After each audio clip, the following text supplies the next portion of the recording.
তাহলে আমরা প্রথমে আজকে কি করবো, কন্ট্রাক্ট মানে চুক্তি। ঠিক আছে, চুক্তি করতে গেলে কটা লাগে, চুক্তি করার জন্য আমার কিছু জিনিস দরকার হয়। প্রথম হবে প্রস্তাব মানে অফার, তারপরে প্রস্তাব যে গ্রহণ করবে,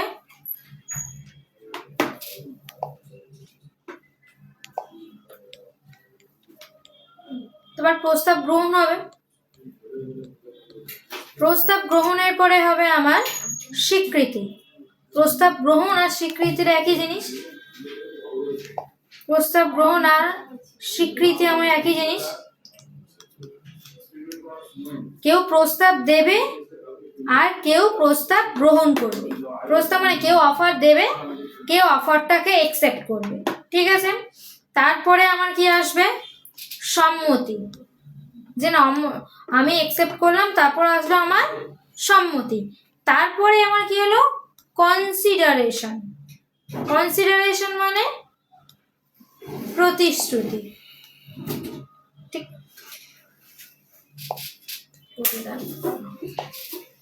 কনসিডারেশন মানে প্রতিদান, প্রতিশ্রুতি নয়, প্রতিদান। ঠিক আছে, তারপরে আমার আসবে চুক্তি। যদি কোনো চুক্তি বা কোনো কন্ট্রাক্টের মধ্যে এই কটা জিনিস না থাকে তাহলে সেটা কন্ট্রাক্ট নয়, কখনোই কন্ট্রাক্ট হবে না। এবারে কি, এবারে হলো কন্ট্রাক্ট করতে যখন আমার এই জিনিসগুলো দরকার লাগবে। আচ্ছা, কন্ট্রাক্টটা কি, যদি রাম শ্যামকে বলল যে একটা ফুলের বিজনেস করবে, ফুল বিক্রি হোক, ফুলের ডিজাইনিং হোক, বা ফুল মার্কেটে ছাড়া হোক, একটা বিজনেস করবে। তো রাম যখন শ্যামকে বললো যে আমি আর তুই মিলে ফুলের একটা বিজনেস করবো, এখানে শ্যাম যদি বলে যে হ্যাঁ করব, শ্যাম যদি বলে হ্যাঁ করব, তাহলে সেটা হবে অ্যাকসেপ্টেন্স। তাহলে রাম প্রথমে শ্যামকে বললো চল আমরা বিজনেস করি, এরকম ফুলের বিজনেস করবো, মার্কেটে ফুল ছাড়বো, মানে আমরা পাইকারি হিসেবে। শ্যাম বললো হ্যাঁ করব। এটা এই এত অবধি কি হলো, অফার অ্যাকসেপ্টেন্স মানে সম্মতি অবধি আমরা গেলাম। হ্যাঁ করব অবধি মানে সম্মতি অবধি আমরা গেলাম, সম্মতি অবধি গেলাম। আচ্ছা, এরপর এত অবধি সম্মতি অবধি আমরা গেলাম। এরপরে শ্যাম বলল যে আমরা তো ফুলের বিজনেস করছি। শ্যাম বলল আমার এই বিজনেসের প্রফিটের ওপর, লাভের ওপর 70% চাই। রাম বলল ঠিক আছে, রাম এটা মেনে নিল। তাহলে রাম যখন এটা মেনে নিল যে হ্যাঁ শ্যাম বলল আমার 70% প্রফিট চাই এই ফুলের বিজনেসের ওপর, রাম এটা মেনে নিল। তার মানে রাম ওর যে কন্ডিশন ছিল, প্রতিদান মানে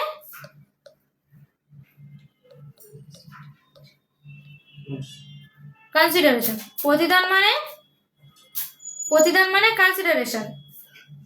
রাম ওর প্রতিদানটা মানে কনসিডারেশনটা মেনে নিল। রাম এটা মেনে নিল যে হ্যাঁ ও যেটা বলছে আমি সেটা করবো, বা আমার তাতে কোনো অসুবিধা নেই। তাহলে এত অবধি যখন হলো, এর পরে যেটা হবে সেটা হলো চুক্তি। এই সব যখন মানা হয়ে গেল, তখন ওরা একটা কন্ট্রাক্টের মধ্যে এন্ট্রি করলো। যে ঠিক আছে, যেইটার মধ্যে এইগুলো সব লেখা থাকবে, যে একটা ফুলের ব্যবসা হবে যেখানে শ্যাম নেবে লাভে 70% আর রাম নেবে 30%, দিয়ে একটা কন্ট্রাক্ট তৈরি হবে, দিয়ে তাদের এটা পুরোটা তৈরি হলো কন্ট্রাক্ট। হয়েছে? যদি কখনো কিছু, যখন রাম এই একটা কথা বললো যে এই জিনিসটা আমি 70% নেবো, শ্যাম বললো না আমি এটা দেবো না, 70% কেন দেবো, 50-50 হবে, তখন শ্যাম মানলো না, তাহলে এটা কন্ট্রাক্ট বলো না, শুধু রাম শ্যামকে বলেছিল একটা বিজনেস করব, শ্যাম সেটাতে রাজি হয়েছিল, সেটা ওইটুকুনি অবধি হয়েছে, মানে সম্মতি অবধি হয়েছে, কিন্তু চুক্তি হয়নি। তাই সম্মতি প্রদান অবধি হয়েছে, চুক্তি হয়নি। তাই একটা কথা আমরা সবসময় বলতে পারি যে সব সম্মতি চুক্তি নয়। তার মানে সম্মতি হলেই যে চুক্তি হবে এটা কোনো কথা নয়, সব সম্মতি চুক্তি নয়, কিন্তু সমস্ত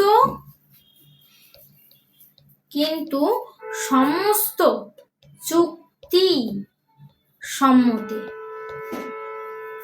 মানে যেহেতু সম্মতি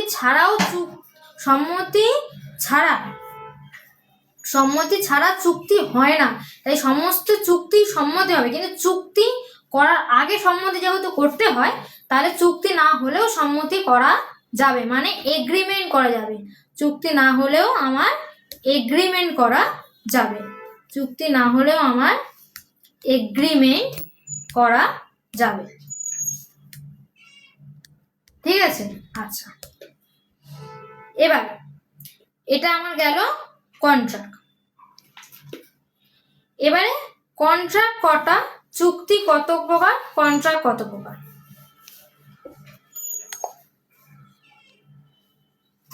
মানে প্রথমে পড়বো এগ্রিমেন্ট। এগ্রিমেন্ট কত প্রকার, মানে সম্মতি।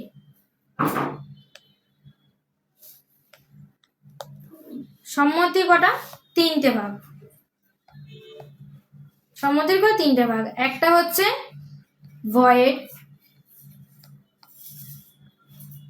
ভয়েডেবল, আর একটা হচ্ছে ভ্যালিড। ভয়েড হচ্ছে বাতিলযোগ্য, ভয়েডেবল হচ্ছে বাতিলযোগ্য নয়।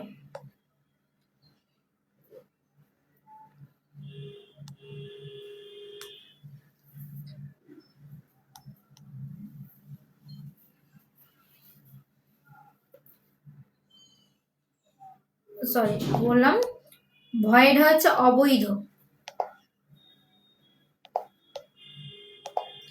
ভয়েড হচ্ছে অবৈধ, ভয়েডেবল হচ্ছে বাতিলযোগ্য, আর ভ্যালিড হচ্ছে বৈধ। অবৈধ মানে যেটা প্রথম থেকেই চুক্তি নয়, যেটা প্রথম থেকেই চুক্তি নয়, কোনো কিছু এর মধ্যে মিসিং আছে, কিছু মিসিং আছে, সেটাই হচ্ছে ভয়েড। ভ্যালিড কোনটা, সব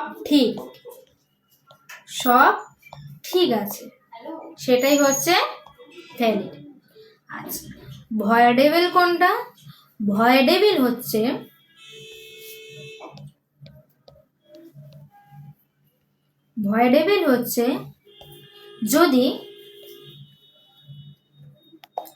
যদি রাম শ্যামকে বলে যে আমি আমার বাগানে যত ফুল আছে আমি তোমাকে বিক্রি করব, শ্যাম সেটা রাজি হয়ে গেল। শ্যাম বলল ঠিক আছে, আমি তোমার বাগানের ফুলের দাম পার বস্তা হিসেবে 200 টাকা দেব। তো রামও রাজি হয়ে গেল, গিয়ে তাদের মধ্যে চুক্তি হলো।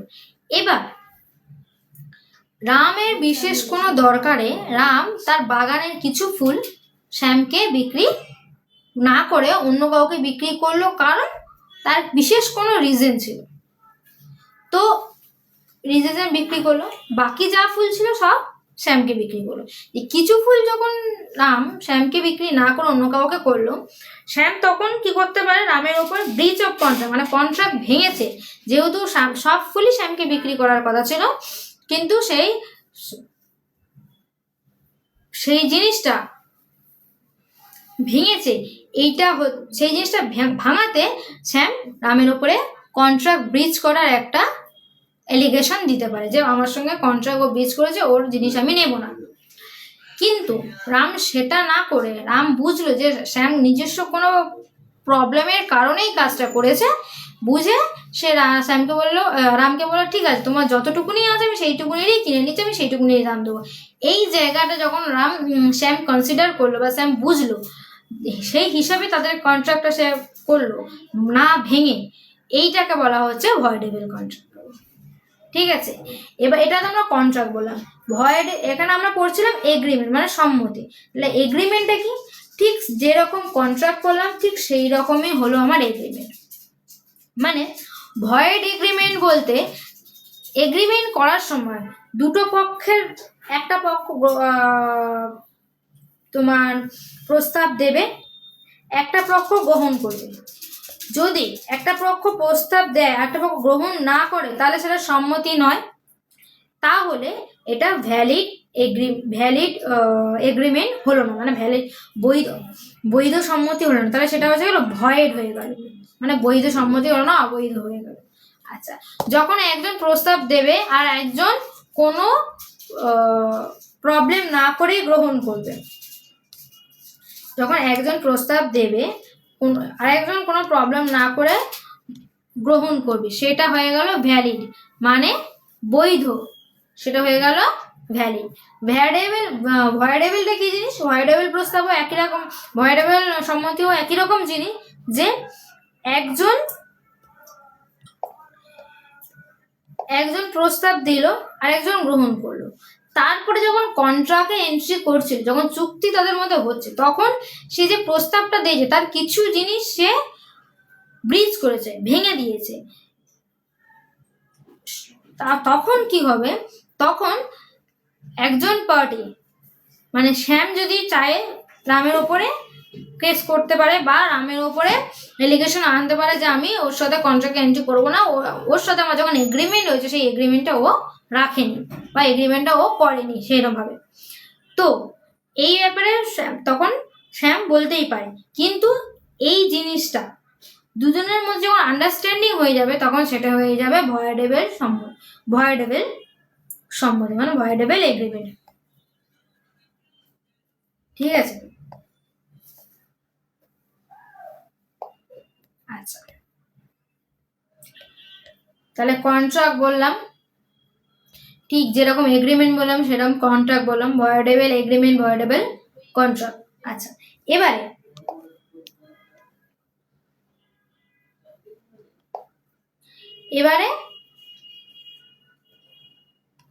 আসবো ফ্রি কনসেন্ট।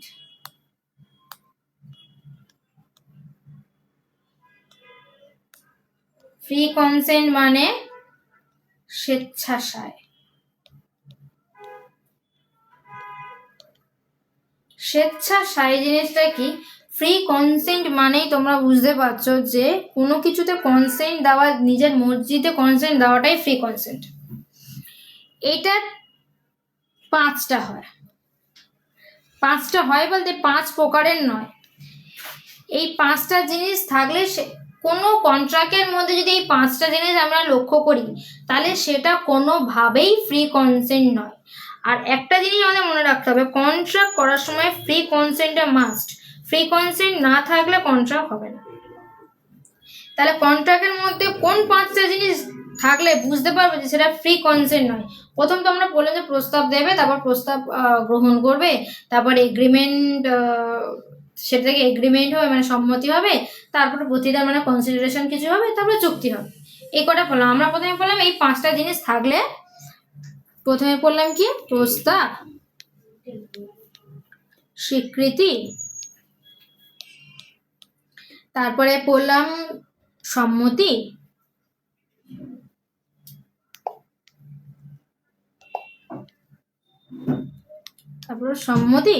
তারপর বললাম প্রতিদান, তারপর বললাম চুক্তি। প্রথমে বললাম যে এই কটা জিনিস না থাকলে চুক্তি হবে না, মানে এই অবধি প্রতিদান অবধি 4টে জিনিস থাকলে আমার চুক্তি হবে। এর মধ্যে 5 নম্বর জিনিসটা হলো স্বেচ্ছাচার। 5 নম্বর হলো স্বেচ্ছাচার। স্বেচ্ছাসায়টাও অতটাই দরকার যতটা আমার বাকি 4টে জিনিস দরকার। এবার স্বেচ্ছাসায় না থাকলেও আমার চুক্তি হবে না। স্বেচ্ছাসায়কে কোনগুলোকে বলবে, যেটা নিজে থেকে কনসেন্ট দেবে। এবারে এর মধ্যে এমন 5টা জিনিস আছে যে জিনিসটাকে আমরা ফ্রি কনসেন্ট বলবো না। সেটা কি? সেটা হচ্ছে বলপূর্বক সায়, বলপূর্বক সায়। আরেকটা কি?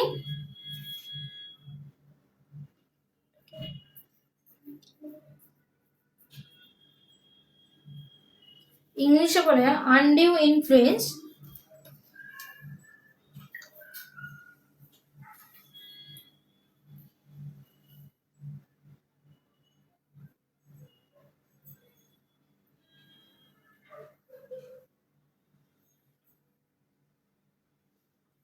আচ্ছা,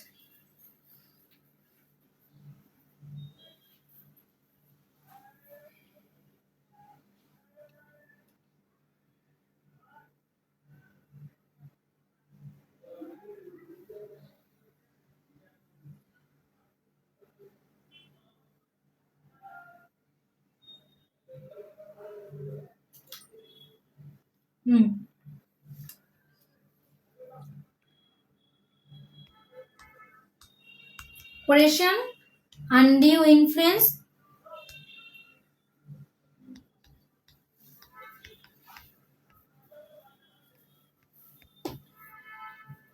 fraud,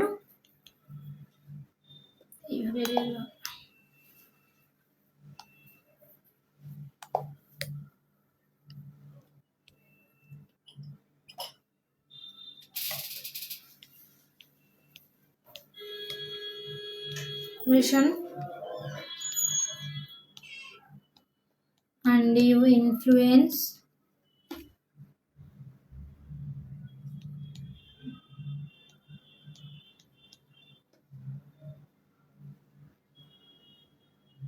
undue influence, fraud,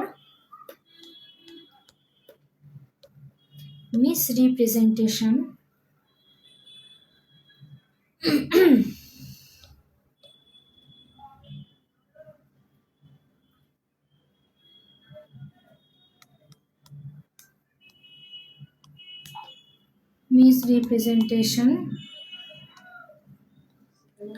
mistake,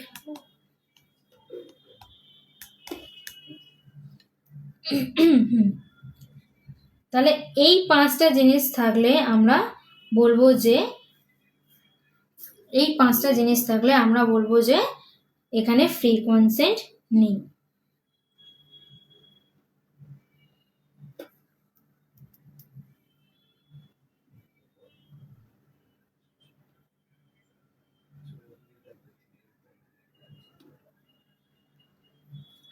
free consent নেই। আচ্ছা, কোরেশন মানে বলপূর্বক, কোরেশন মানে বলপূর্বক, কোরেশন মানে বলপূর্বক, মানে এটা মানে হচ্ছে বলপূর্বক মানে কাউকে দিয়ে কিছু করিয়ে নেওয়া। হ্যাঁ, হয়তো সে কনসেন্ট পেপারে সাইন করেছে, কোনো কিছুর কনসেন্ট পেপারে সাইন করেছে, কন্ট্রাক্টেও এন্ট্রি করেছে, কিন্তু এটা তাকে বলপূর্বক মানে তাকে জোর করে এই কাজটা করানো হয়েছে, এটাকে বলা হয়েছে কোরেশন। ঠিক আছে। আচ্ছা, আনডিউ ইনফ্লুয়েন্সটা কি জিনিস? আনডিউ ইনফ্লুয়েন্স মানে সাপোজ আমরা ডক্টরকে খুব ট্রাস্ট করি। এখন কেউ কোনোদিন কোনো ডক্টর দেখা যায়, সে ডক্টর বলবে যে তোমার এই এই এই এই এত রোগ হয়েছে, তোমাকে অপারেশন করাতে হবে বা এত এই ট্রিটমেন্ট করাতে হবে। তখন আমরা ডক্টরের কথা সব মেনে নিই, অবশ্যই আমরা জানি যে আমাদের থেকে সে বেটার বোঝে হেলথ ব্যাপারে, তখন তার কথা মেনে নিয়ে আমরা সে যেভাবে বলে সেইভাবে আমরা কাজ করি। অথচ আমাদের হয়তো সেই জিনিসটা মানে যে ডাক্তারের কাছে গেছে সেই রোগীর হয়তো সেই জিনিসটা হয়নি। এটাকে বলা হচ্ছে আনডিউ, যে আমরা বিশ্বাস করি, আমরা ডক্টরকে বিশ্বাস করি, আমরা ডক্টরকে বিশ্বাস করে, কিন্তু সে ওই বিশ্বাসটা সাথে এমন কিছু করে যে জিনিসটা আমরা বুঝতে পারি না। এটা হচ্ছে আনডিউ ইনফ্লুয়েন্স। আচ্ছা, তারপর হচ্ছে ফ্রড। ফ্রড মানে আমরা সবাই জানি ভুল।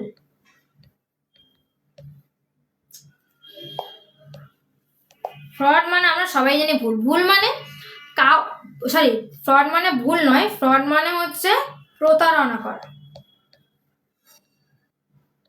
ফ্রড মানে হচ্ছে প্রতারণা। প্রতারণা মানে যে কাউকে ঠকানো।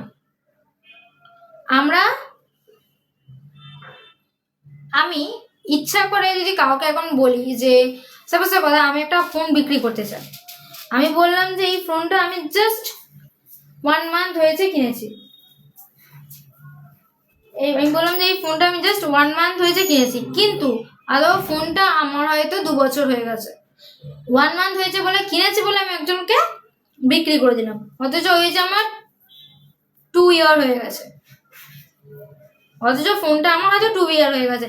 তাহলে আমি লোকটার সাথে কি ফ্রড করলাম, প্রতারণা করলাম, মানে আমি ওকে মিথ্যে কথা বলে ফোনটা বিক্রি করে দিলাম, বা মিথ্যে কথা বলে কোনো জিনিসটা করালাম, মিথ্যে কথা বলে তার সাথে কন্ট্রাক্টে এন্ট্রি করলাম, এটাকে বলা হচ্ছে ফ্রড।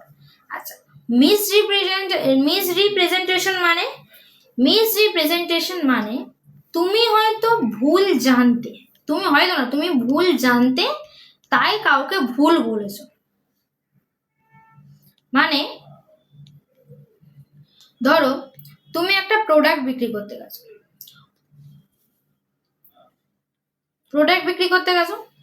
প্রোডাক্ট তুমি যে কোম্পানির হয়ে গেছো, সেই কোম্পানি তোমাকে বলেছে এই প্রোডাক্টটার ফিচার্স গুলো এই আছে।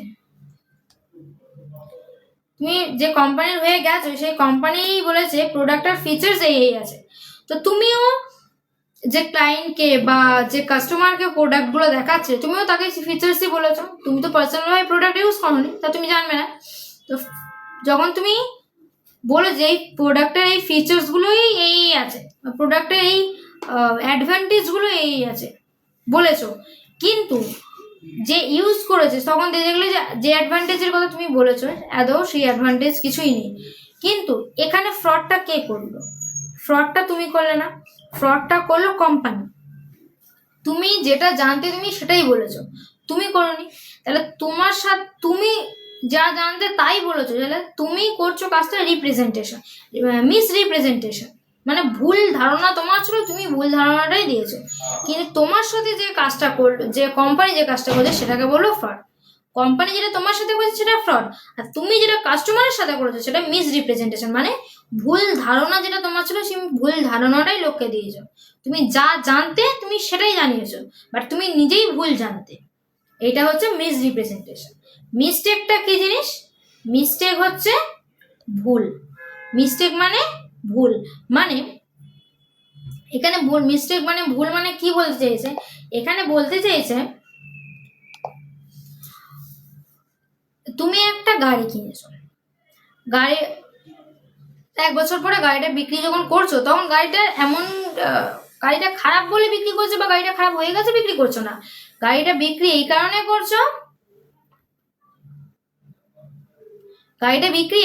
করছো, যে তুমি নতুন কোনো গাড়ি কিনতে চাইছো, ওখানে ওটা বিক্রি করলে যা টাকা আসবে তার সঙ্গে নিজের কিছু দিয়ে তুমি গাড়িটা নতুন একটা অন্য কোনো গাড়ি কিনবে বলে গাড়িটা বিক্রি করছো। তো এই ক্ষেত্রে এবারে তুমি যখন গাড়িটা বিক্রি করছো তখন তুমি যা কন্ডিশন আছে সেই কন্ডিশনই লোককে বললে, ঠিক আছে, কিন্তু এবার বিক্রি বলে লোকটা চলে গেল। এরপরে যখন যেদিনকে তুমি গাড়িটা বিক্রি করছো সেদিনকে দেখতে পাচ্ছ যে গাড়িটার কোনো একটা প্রবলেম দেখা দিচ্ছে। তো তুমি যখন লোকটার সঙ্গে কন্ট্রাক্ট করেছিলে গাড়িটা বিক্রি করো তখন কোনো প্রবলেম ছিল না, পরে গাড়িটার প্রবলেম হয়েছে যেটা তুমি জানতে না। তাহলে এখানে তোমার সাথে লোকটা যে তুমি যাকে গাড়ি বিক্রি করলে তার সাথে তোমার যে সম্পর্কটা সেটা মিস্টেক হলো, তুমি জানতে না জিনিসটা হয়ে গেছে, না জেনে কাজটা করে ফেলেছো, এইটা হলো মিস্টেক। যখন এইগুলো হচ্ছে ফ্রি কনসেন্ট নয়, বারবার বলছি ফ্রি কনসেন্ট কিন্তু প্রকারভেদ নয়, এটা কিন্তু ফ্রি কনসেন্ট নয়। এই কটা জিনিস যখন থাকবে কোনো কন্ট্রাক্টের মধ্যে, এই কটা জিনিস যখন থাকবে কন্ট্রাক্টের মধ্যে, যখন এইগুলো থাকবে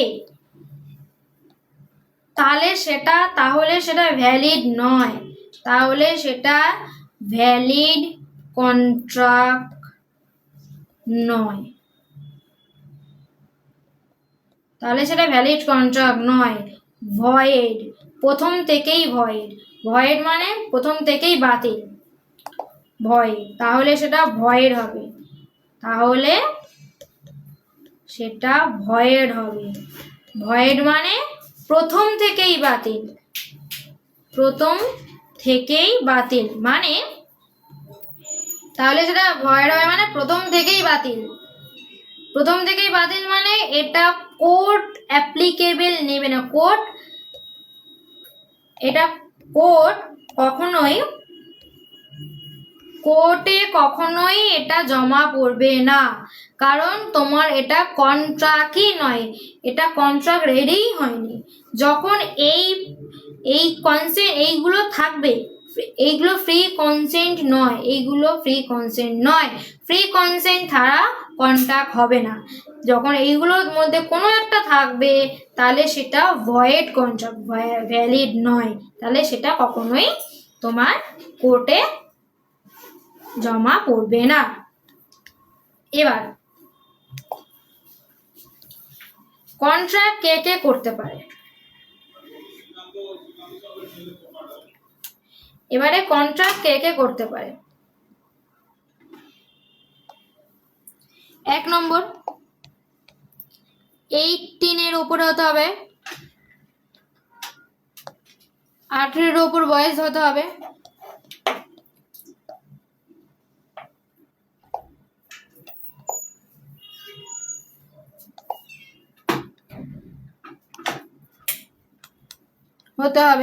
তার মানে নাবালক হলে হবে না,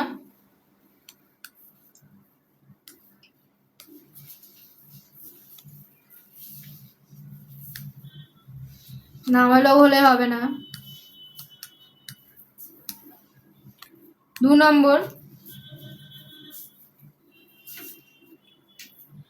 তার মানে নাবালক হলে হবে না। 2 নম্বর, আনসাউন্ড মাইন্ড মানে বিকৃত মস্তিষ্ক, বিকৃত মস্তিষ্ক মানে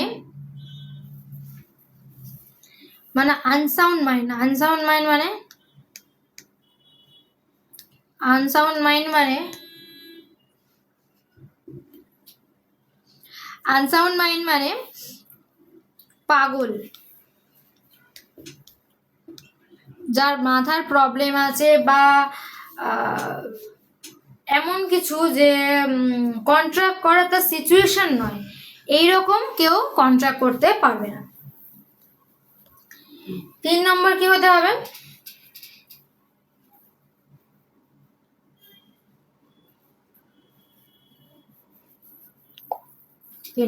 হ্যাঁ, তাহলে 18 বছরের উপরে বয়স হতে হবে, বিকৃত মস্তিষ্ক এরকম হলে সে পাগল হলে সে কন্ট্রাক্ট করতে পারবে না, মানে চুক্তি করতে পারবে না।